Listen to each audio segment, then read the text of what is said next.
হেমলতারা চলে ঢাকা নিষ্পাপ এক কুড়ি, কাজল কালো চোখের মায়ায় অলন্দপুর ঘুরি।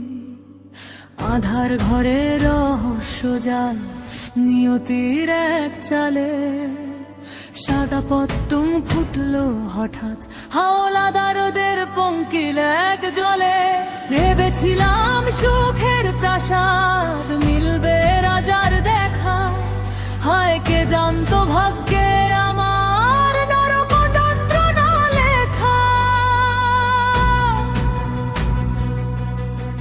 নায়ক লিখন দূরে কাঁদে নীরব প্রেমের টানে, আমার